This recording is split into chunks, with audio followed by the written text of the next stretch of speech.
power snatch. Now, just like the power clean, the power snatch is a very explosive exercise that's going to help with your fast twitch muscle fibers and make you a generally more explosive athlete.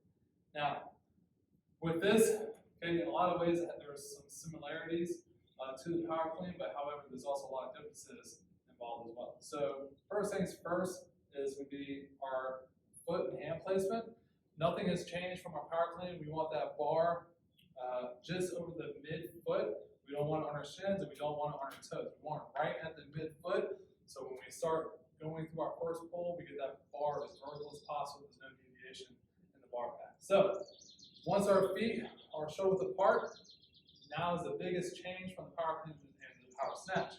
Our hands are going to be at a wider position than when we start with the power clean. The power clean, our hands were just outside our knees. Now the hand position with our snatch is going to be noticeably a lot further. The reason being is because when we have our hands out wide and we're holding that bar, we want that bar to intersect right at our hip. Reason being is because when we start our second extension, okay, we want to create as much force through our hips and have a good point of contact on that bar so we can get as vertical as possible. So a good test, if you have a PVC pipe or an empty bar, you can stand with the bar, start out with your hands just outside of your legs, then slowly get your hands out wider until that bar is intersecting right at your hip crease. Once you find that position, that is going to be your grip for the snatch. So after you find your grip for the snatch, okay, you're going to squat down to that bar. Make sure once again we're not having balanced knees, not knees. We're having our knees right over our toes, arms right over our midline.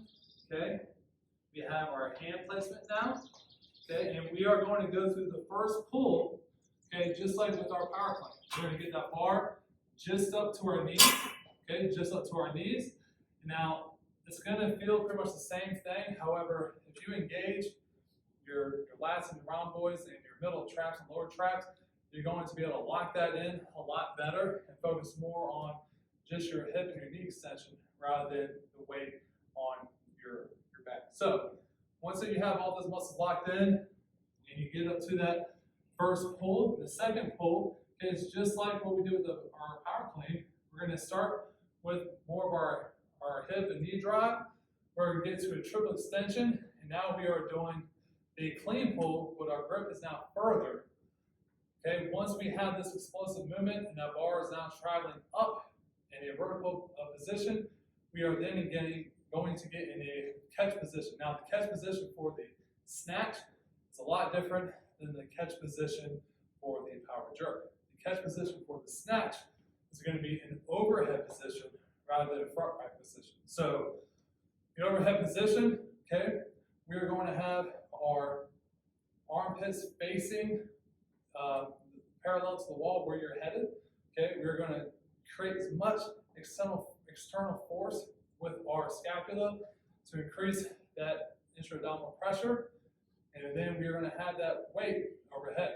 Now, once we get this bar moving up through that second extension, similar to our power jerk and our split jerk, we had to clear our chin to get that bar through our face and then get our head through that window, like we said before. However, this time it's a lot more explosive, and we had to really make sure we are getting that chin out of the way before we get into a catch. I'm going to demonstrate a few reps, and then we'll talk about it a little bit more.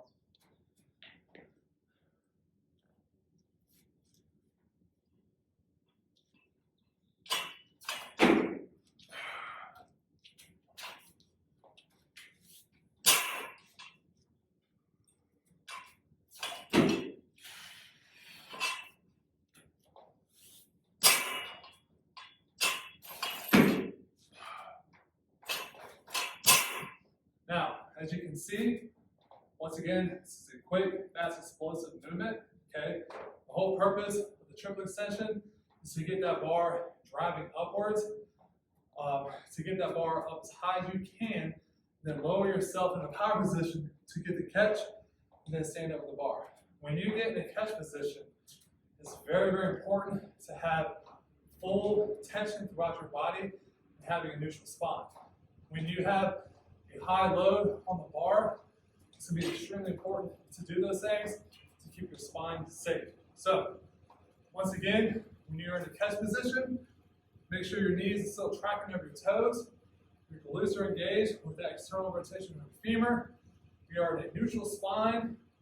Our hands and our armpits are facing our wall with a little bit of external rotation. Elevation with our scapula.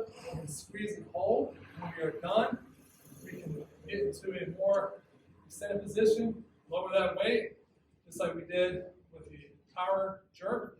And then we're going to methodically catch it in our hips and then lower the weight down, making sure we squat to the ground and not just